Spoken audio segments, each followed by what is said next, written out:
Зовон гарснаас хойш махны үн огцон нэмэгдсэн талаар иргэд хэлж байгаа. За энэ ч бас үнний ортой юм. За учир нь сүүлийн 3 сарын хугацаанд Улаанбаатар хотод махны үн 5-8 мянган төгрөгөөр нэмэгдсэн байна. За хүчит шанхар захад за яг өнөөдрийн байдлаар бол 1 кг цул үхрийн мах 25 мянган төгрөгөөр худалдаалагдж байсан бол 3 сарын өмнө 20 мянган төгрөгөөр худалдаалагдж байсан юм а. За тэгвэл Баян Хөшөөнд байрлах 21 аймгийн малчид ирж хаа зардаг төв дээр за өнөөдрийн байдлаар 1 кг цул үхрийн мах 22 мянган төгрөгөөр худалдаалагдж байна.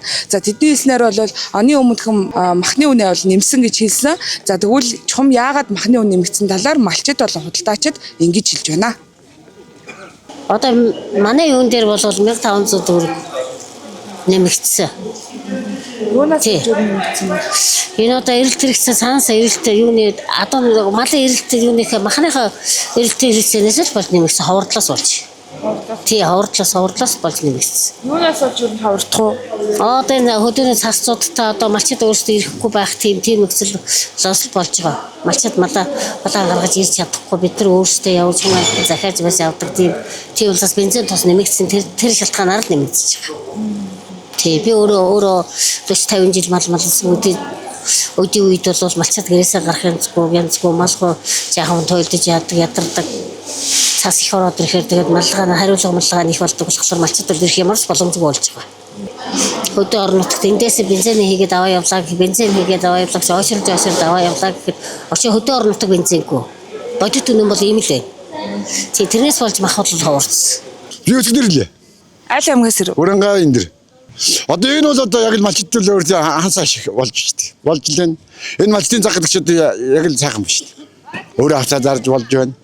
Татвар төлөв гайгүй 1 мянга ч одоо татвар гэтэл 170-80 ч гэдэг юм биш штэ. Энд чинь бол одоо мандал болж л штэ. Намар нэгтгэд нь л ирсэн. Тэгээ тэр үед бол дөнгөний гэж үсэн гүйлгээ сайн байсан. Одоо бол аргагүй штэ. Мадлаа мах хомсцсон бензин маслын авардсан байгаа хөдөө орон нутагчид бензин масл авчихгүй их байна штэ. Бензин маслч хөдөө чи Улаанбаатартаа байхгүй гоо шүү штэ тийм ээ. Улаанбаатарчид тай тэрүү заршил бензиндээ алдчихж байгаа юм штэ. Тэ? Орон нутагт юу н бензиний тооны хомсдол ямар хөө? Бясрын хомсдол баг штэ. Очоод нэг сард нэг очсон доостгоо очоод ард ирэх чинь яг очингууд нь ягаал тэгэл дараа нь дуусчих штэ. Очгоор нэг ганцхан хэдэн тонн очдөг нэг 7-8 тонн очдөг юм тэр нь тэгэл дараа байхгүй ч. Тэгээд өдөөний малч чинь байнга малдаа явсан засрууд ямар байгаа вэ? Намрамчгүй шатгуун бензин элбэг үед малчид бүгдээр орж элбэг зарж ирсэн шүү дээ. Одоо бензин шатгуун байхгүй яах юм? Малаа харах гэж наашаа явах бензин олдох цаашаа явах бензин малаа харах бензин өвчиж шүү дээ. Нэг бензин өгдөг нөгөө бензин банк дээр өгдөг бензин чинь хол бензиний үн нэмэгдсэн. Үнэн угаасаа нэмэгдсэн. Хавар тэгээд орж ирж байгаа ч гэсэн юу яаж бид орж ирж байгаа зарж байгаа авж байгаа ч гэсэн угаасаа бүх хаана бүгд нэмэгдсэн. Хаа сайгүй нэмэгдсэн. Юунаас болоод нэмэгдээд байна? Мэдгүй одоо энэ бензин тосмос тэгэл орж ирж байгаа юунаас хавар мороос л шалтгаалж байгаа. Ялгаа авахгүй тэгэл өсгөлөөлгөө тий. Одоо ч гэсэн улам өдөр ирэх тусмал үлэм л 500 төгрөг 1000 төгрөгөөр бол байнгын тогтмол хэлбэлцэж байгаа шүү дээ.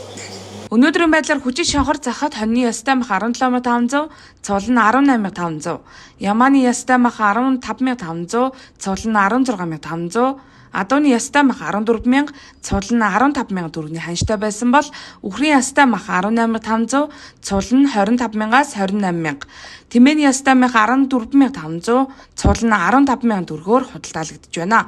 Тус захад өнгөрсөн 10 дугаар сард махны үн өнөөдрийн ханшаас 2-8 мянган төгрөгөөр хямд байсан юм. Энэ нь сүүлийн 3 сарын дотор махны үн 40% хүртэл нэмэгдсэн гэсэн үг юм а. Тэгвэл махны үн ингэж нэмэгдсэн цасцууд болон орон нутаг хотод шатгууны хомсдол бий болсноос болж малчид махаа хот руу оруулж ирэх нь саатаж нийлүүлэлтийн хомсдол үүснээс шалтгаалсан гэж худалдаачид хэллээ.